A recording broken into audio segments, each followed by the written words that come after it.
پہلے جو پچھلے ویلاگ میں جیسے میں نے بتایا شام کے حالات کی تفصیل میں آپ کے سامنے رکھوں گا. وہاں حالات انتہائی تشویشناک ہے, خطرناک ہے. مسلمان اس وقت دستوں گرباں ہیں, وہاں پر لاشوں کے ڈھیر لگے ہوئے ہیں. 40,000 کے قبائل جو ہیں وہ عرب قبائل وہ اس وقت روانہ ہو چکے ہیں لڑنے کے لیے شام کے صدر کے ملک چھوڑنے کی, فرار ہونے کی. اور پراکسی وار, اب اس کے پیچھے اسرائیل, سعودی عرب, ایران, لیبنان, روس, امریکہ, یہ سب بڑا معاملہ شام میں کیوں بنتا جا رہا ہے. اور اس کے ساتھ ساتھ ڈونلڈ ٹرمپ کے وائٹ ہاؤس میں عمران خان کی رہائی پر گفتگو میں آج وفاقی وزیر داخلہ نے کیا کہا. امریکہ کا پہلگام واقعے پر بھی پاکستانی جو تنظیم ہے اس پر پابندیاں لگانے کا دہشت گردوں کی لسٹ میں شامل کر دیا. بلاول زرداری لگتا ہے کامیاب ہو گیا. اور اس کے علاوہ پنجاب میں ایمرجنسی سیلاب کی. چین ہندوستان کے تعلقات میں نیا موڑ, وزیر خزانہ محمد اورنگزیب اس وقت امریکہ میں تجارتی ڈیل کے لیے پہنچ گئے. اور سونامی کی لہریں آج سوابی میں ٹکرائیں سب سے پہلے, اور اس کے جو جھٹکے ہیں وہ پورے پاکستان میں بلکہ برطانیہ میں 3 اگست کو خان رہائی پر بہت بڑا احتجاج. اور تحریک انصاف کے اندر سینٹ کے ٹکٹوں کا معاملہ شدت اختیار کر گیا ہے. اراکین تقسیم ہے, گنڈا پور, عرفان سلیم, ذیشان کی ملاقات بھی, اور اپوزیشن میں جو لوگ ہیں وہ بھی ملاقاتیں کریں ان کے ساتھ. پنجاب میں البتہ معاملات آج حل ہوئے. 26 نااہل لوگوں کے دہلی کا معاملہ واپس. اور وزیرستان سمیت جو اس وقت سیاسی پارٹیاں آپ کو مانی ہے, ذوالفقار علی بھٹو جونیئر کی پارٹی, ریحام خان کی, راج تاجی کھوکر, جمعیت علماء اسلام کی خدمت کریں گے. ان ساری خبروں کی تفصیل سے بات کرتے ہیں, لیکن سب سے پہلے شام کے معاملات جو ہیں وہ بڑے خطرناک. اور وہاں میں نے آپ کو کل پرسوں تفصیل سے بتایا تھا سویدہ علاقے کے بارے میں. وہاں جنوب میں آج بڑی جھڑپیں ہوئی ٹھیک ٹھاک. وہاں اصل میں یہ معاملہ ایک ڈکیتی سے وہاں شروع ہوا تھا جو بات بڑھتے بڑھتے آگے, لیکن اس کے پیچھے پوری ایک تفصیل ہے, تاریخ ہے خود مختار علاقہ بنانے کی, شام کی خود مختاری کو ختم کرنے کے لیے. اور اس میں آپ دیکھیں دنیا کے جو بڑے پلیئر وہ بھی آگے. اسرائیل ان دروزیوں کی مدد کر رہا ہے. میں نے آپ کو بتایا تھا کون لوگ ہیں جن سے ان علاقوں کا کنٹرول چھینا گیا. اور شام میں وہاں اسرائیل بھرپور مدد کر رہا ہے دروزیوں کی. یہ ابھی انہوں نے شام سے آزادی کا اعلان نہیں کیا الگ ہونے کا, لیکن انہوں نے علاقوں پر قبضے کر لیے. قوانین, پولیس, حکومت, یہ سب اپنی چاہتے ہیں. اور ان کی مدد کے لیے جو فضائی حملے ہوئے تھے اسرائیل نے کیے تھے. اور کیونکہ اسرائیل نے یہ ایک دعویٰ کیا تھا کہ ان کا یہ خونی وعدہ ہے کہ دروزیوں پر حملہ ہوا تو وہ دفاع کریں گے. اور یہ اس علاقے کو اسرائیل پورا اپنی سلامتی کے لیے انتہائی اہم سمجھتا ہے. شام کے جو صدر ہیں احمد الشرا, ان کا کنٹرول وہاں پر مکمل طور پر ختم ہو چکا ہے. فوج نے وہاں دروزیوں پر کوشش کی, لیکن وہاں انہیں سویدہ میں ملٹری کونسل ہے آپ کو پتا ہے, ان کا شمال میں مکمل طور پر کنٹرول ہے. ان کے ساتھ ایک جبل بریگیڈ نام کا ایک بہت بڑا گروہ ہے, مسلح گروہ ہے. اس کے ساتھ رجال الکرامہ نامی ان کا ملٹری کونسل کا, یہ 4-5 مختلف بڑے گروہ ان کے ساتھ موجود ہیں. اور دروز کے جو لوگ ہیں یہ لیبنان, شام, اسرائیل اور اردن, ان چاروں علاقوں میں پائے جاتے ہیں. اچھا, مذہبی اور مسلکی اعتبار سے نہ یہ سنی ہے نہ شیعہ ہیں. ان کے عقائد کیا ہیں شام کی تاریخ میں, بلکہ اسلامی تاریخ میں آپ کو پتا ہے یہاں شام تو ہمیشہ سے مذہبی, نسلی, فرقہ وارانہ سیاست کا ہمیشہ گاڑا. یہاں پر مختلف طبقات کی حکومت کی رہتی ہے. 1918 سے پہلے اگر آپ دیکھیں تو عثمانی خلافت رہی, پھر اس کے جس میں علوی, دروزی, شیعہ, کرد, مسیحی اقلیت میں تھے. اور پھر بعد میں جو فرانس نے جب شام پر قبضہ کیا تو پھر ان تمام اقلیتوں کو وہ اقتدار میں لے آئے. علوی, دروزی, عیسائی وغیرہ, انہیں سپورٹ کیا گیا, انہیں فوج میں بھرتی کیا گیا.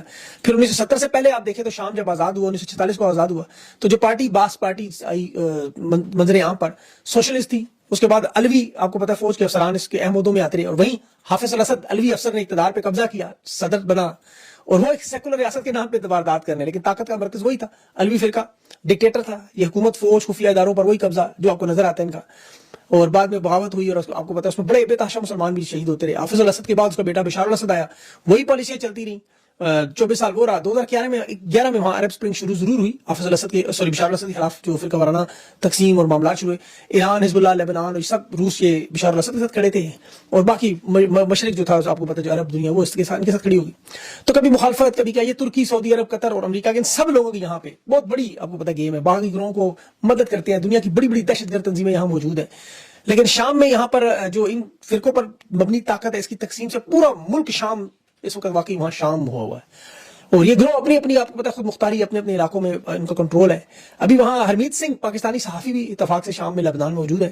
میں کوشش کروں گا انہیں اپنے کسی پوڈ کاسٹ ویلاگز میں اپنے ساتھوں کو لوں. وہاں پہ بہت سارے معاملات, وہاں پہ خبریں بھی آپ کو پتا بڑا مشکل ہے شام سے متعلق, عرب دنیا سے متعلق, کیونکہ وہ خبریں اس لیے خطرناک ہے. ایک طرف لاشوں کا ڈھیر لگا, 40,000 کے قریب جو قبائلی ہیں وہ جنگ کے لیے, ان کو بدو کہا جاتا ہے, وہ اس وقت لڑنے کے لیے تیار بیٹھے اور جا رہے ہیں. وہ شام کے صدر کے بارے میں جو ملک سے فرار ہونے کی خبر ہے, کیونکہ اس کی ایک بہت بڑی پراکسی وار اس وقت اسرائیل اور سعودیہ کے درمیان چل رہی ہے. اور یہ ابھی ان کا المائدین عرب کا ایک بڑا قابل اعتماد باثر سورس ہے. وہ ان کی رپورٹنگ بھی آپ چیک کریں. عام طور پر تو ان کی ساری رپورٹنگ جو مزاحمتی تحریکوں سے حزب اللہ, شام اور فلسطین کی مزاحمت پر ہوتی ہے. لیکن الجزیرہ کے بعد مشرق وسطیٰ میں ایک بڑے متبادل معتبر نیوز نیٹ ورک سمجھے جاتے ہیں. ایران, عراق, شام میں, لبنان میں, اور اس کے جتنے بھی الجزیرہ کی پالیسی تو تھوڑی قطر کی طرف ہے, مغرب کی طرف, لیکن یہ ذرا جو ہے وہ مزاحمت والی پالیسی کی طرف سے. لیکن ان کی خبر تھی المایدین والی, میادین کی جو اخبار تھی کہ شامی صدر جو ملک چھوڑ کے اپنے خاندان کے ساتھ نکل چکے ہیں, اور ان میں 3 لوگ ان کے ساتھ تھے, ان کے گھر کے لوگ, قریبی لوگ, وہ اس میں کام آ چکے ہیں. اب ظاہر ہے احمد الشرا نصرہ فرنٹ کے پہلے سربراہ تھے جو القاعدہ کی تنظیم تھی, اور بعد میں انہوں نے اپنے آپ کو اعتدال پسند کیا. آپ کو پھر عرب دنیا میں مدد ملنا شروع ہوئی, عرب امارات, سعودی عرب, مصر اور امریکہ. ڈونلڈ ٹرمپ کی ملاقات تک ہوئی, اب دیکھتے رہے, وہ وزیر خارجہ برطانیہ میں ملتا رہا. پھر اسرائیل کے ساتھ البتہ ان کا معاملہ بھی سامنے نہیں آیا. اسرائیل کا آپ کو پتا ہے جو دمشق اور باقی شہروں پر اس وقت جو حملے کی کوشش تھی, یہ بھی ایک تباہی بربادی کا وہی کھیل تھا. اب سعودی عرب, اردن اور عرب امارات یہاں پر خاموشی سے فی الحال دیکھ رہے ہیں کہ کیا ہو رہا ہے. شام میں کوئی نئی اپوزیشن, کوئی نیا سیٹ اپ, یا احمد الشرا کو سپورٹ, کیونکہ دروزی جو باقی قبائل ہیں وہ سارے ایکٹیو ہو چکے ہیں اس وقت. بہت بڑی بغاوت ہے, پراکسی کا یہ پورا کھیل ہے. اس میں اسرائیل جو ہے وہ مکمل طور پر ایران اور لبنان پر دباؤ ڈالنے کے لیے بھی کام کر رہا ہے, کیونکہ وہاں پر ایک نقصان بڑا ہو رہا ہے. جو صفحہ ویڈیوز آ رہی ہیں وہ آپ دیکھ نہیں سکتے. اور اس خطے میں دیکھیں بدقسمتی سے, بلکہ اس شام میں میں نے دیکھا کلیجے چبانے, لاشوں کو پامال کرنا, یہ اس پورے خطے میں بڑی گھٹیا قسم کی روایت ہے. دنیا میں آپ دیکھیں جنگیں ساری دنیا میں دیکھیں بہت کم ایسے ہوئی, پرانے ماضی میں ہم دیکھتے, لیکن آج بھی یہاں ہو رہا ہے. آج جو ویڈیوز نظر آ رہی ہیں وہ بھی توبہ دیکھی نہیں جاتی. بہرحال پاکستانی معاملات کی بات کریں, تحریک انصاف خان کی رہائی مہم برطانیہ سے پاکستان کا تک معاملہ شروع ہو چکا ہے. وائٹ ہاؤس میں آپ کو پتا ہے جو کامیاب ملاقات تھی, اس کے بعد لندن 10 ڈاؤننگ اسٹریٹ پر وزیر اعظم کے گھر کے باہر زلفی بخاری اس احتجاج کو لیڈ کریں گے ساروں کے ساتھ مل کے, تحریک انصاف کی قیادت کے ساتھ وہاں جو لندن میں. اور خیبر پختونخوا میں بڑی ریلی آج احمد خان نیازی نے ترکی ہاؤس سے نکال کے ہزاروں لوگ سڑکوں پر. یہ آج حقیقی معنوں میں تحریک انصاف کا جو مومنٹم ہے بلڈ ہوتا ہوا نظر آ رہا ہے. یہ چاہتے صرف لیڈر سامنے کھڑا ہو, عوام بےتاب ہے. سوابی میں جنید اکبر بھی تھے, ان کی قیادت میں بھی لوگ آئے ہوئے تھے باہر.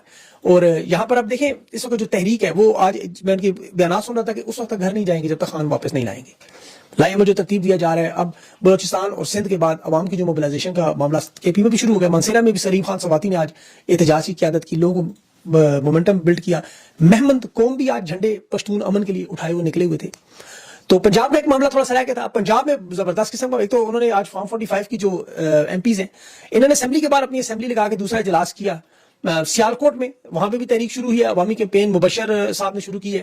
اور عالیہ حمزہ نے بھی آپ دیکھیں جلسوں کا پورا اعلان کیا ہے. 5 اگست سے پہلے یہ پوری سیریز شروع ہوگی, جلسوں کا لائے عمل کہاں ہوں گے, کس شہر میں ہوں گے, اور یہ بھی آپ کے سامنے پورا لائے عمل آنے والا ہے. پنڈی میں انصاف اسٹوڈنٹ فیڈریشن کی طلبہ کی آج بڑی احتجاجی ریلی تھی, اس میں بھی آپ کو پتہ ہے کافی نوجوان تھے. امجد خان صاحب کا بڑا اہم کردار ہوگا اس میں آنے والے دنوں میں. تحریک انصاف اور سینٹ کے لوگوں کو بھی جو باقی کہہ لیں, عرفان سلیم, عائشہ بانو, ارشاد حسین یا وقاص الرغزی, ان سب کو بلایا ہوا تھا آج کہ آپ دستبردار ہو جائیں نشستوں سے, ان سب نے انکار کر دیا. آج ان کا ایک اور سیشن بھی ہے شاید ابھی تھوڑی دیر بعد, اس میں دوبارہ کوشش کریں گے. پچھلا جن کا مذاکراتی سیشن علی امین گنڈا پور اور بیرسٹر سلمان کمراجہ صاحب کے ساتھ ہوا, تو اس میں انہوں نے کہا کہ آپ دیکھیں جے یو آئی کے بھی 2 امیدوار ہیں, ان کی بھی پیپلز پارٹی کا بھی ایک جنرل سیٹ ہے خاتون, ان سے آپ کہیں کہ ایک نشست چھوڑ دیں, کاغذات واپس لے دیں. لیکن ظاہر یہ تو نہیں ہو سکتا, وہ تو نہیں کبھی چھوڑ دیں. بہرحال ان کی جو ملاقات میں خرم ذیشان, عرفان سلیم کو بلا کے گفتگو ہوئی.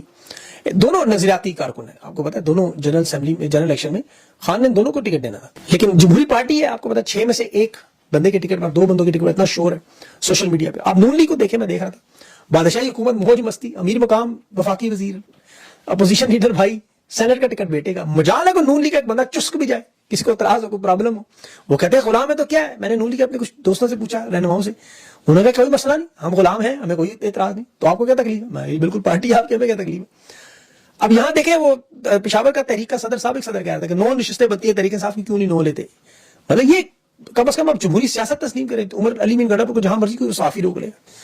بہرحال پنجاب میں جو معاملات طے ہوئے ان کے اپوزیشن کے اور 26 معطل اراکین کے, ان پر کوششیں کی احمد بچر صاحب کو کہ ان ہاتھ ہلکا رکھے, لیکن انہوں نے دیکھا مریم نواز بابا کھا جاتی ہے, مطلب بابا اٹھا لیتی ہیں جب ان کی توہین کرے, اور پانی میں وہ شعیب کو ڈھونڈتی نہیں ہے, پانی نہیں. احمد بچر صاحب کا یہ بیان تھا, انہوں نے کہا یہ وہ باز نہیں آ رہے. انہوں نے پھر آج تنقید کی, ہلکا کا مطلب ان پہ طنز کر رہے تھے کہ لاہور میں اتنا سیلاب آیا, مریم نواز کی ساری تصویروں والے اشتہار بھی بہا کے لے گیا, لمبے بوٹی چچا سے لینے. باہر یہ لگے تھے کہ اس کا مطلب ہے کہ اثر ہوا نہیں موتری کا. ٹرمپ کے متعلق جو فیلڈ مارشل کی ملاقات تھی, محسن نقوی صحافیوں کے 2.5 چڑھ گیا. اس سے انہوں نے پوچھا بتائیں آپ کیا بات ہوئی, آج کچھ بتا کے جائیں.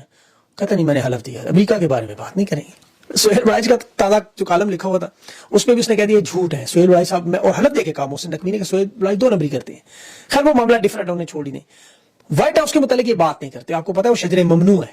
اس پہ وائٹ ہاؤس میں کے متعلق آپ کو پتا ہے کرپٹو کرنسی, معدنی ذخائر اور اسرائیل تھا. اب اس میں کیا بات کریں گے. اس وقت تو پاکستان کے میڈیا کو یہ چیزیں اٹھانی چاہیے تھیں, لیکن وہ کیا اٹھاتے ہیں, تحریک انصاف کے اندر اختلافات ہوں گے, وہ پریس کانفرنس کے خلاف ہو تو لائیو دکھاتے ہیں, اور تحریک انصاف کے آفیشیلی بیچارے بیٹھ جن کی پریس کانفرنس کا بائک وہ نہیں دکھاتے. خان کی تو تصویر اور نام نہیں دکھا سکتے. خان کی آپ مخالفت میں بات کریں پورا میڈیا آپ کو اٹھا لے گا.